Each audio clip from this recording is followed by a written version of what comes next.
இன்றைக்கி Chettinad chicken gravy தான் செய்யலான்னு எடுத்து வச்சுருந்தேன். இது வந்து தீனா சமையல் அவரோட இதை பார்த்து தான் செஞ்சுருந்தேன்.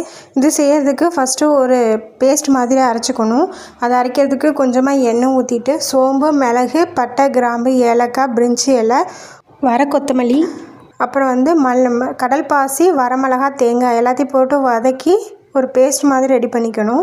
அதுக்கடுத்து அதே பேனில் கொஞ்சம் எண்ணெய் ஊற்றிட்டு சீரகம், பட்டை, கிராம்பு, ஏலக்காய், பெரிய வெங்காயம், கருவேப்பிலை, தக்காளி, இஞ்சி பூண்டு பேஸ்ட்டு, அப்புறம் கொஞ்சமாக மஞ்சத்தூள், மிளகாத்தூள், மல்லித்தூள், அதுக்கடுத்து அரைச்சி வச்ச பேஸ்ட்டை வந்து போட்டு நல்லா மிக்ஸ் பண்ணிக்கணும். அப்புறம் எடுத்து வச்ச சிக்கனு, அப்புறம் வந்து பார்த்திங்கன்னா கொஞ்சம் உப்பு, சிக்கனுக்கு தேவையான உப்பு, கொஞ்சம் கொத்தமல்லி தழையை தூவிட்டு தேவையான அளவு தண்ணி ஊற்றி சிக்கனை நல்லா வேக வச்சிடணும். வேக வச்ச பின்னாடி சிக்கன் நல்லா எடுத்தால் நல்லா எண்ணெய் பிரிஞ்சு வந்திருக்கும். கொஞ்சம் கொத்தமல்லி தலையை தூவி அன்றைக்கி சப்பாத்தி தான் செஞ்சுருந்தேன். சப்பாத்திக்கு இந்த கிரேவி சூப்பராக இருந்துச்சு.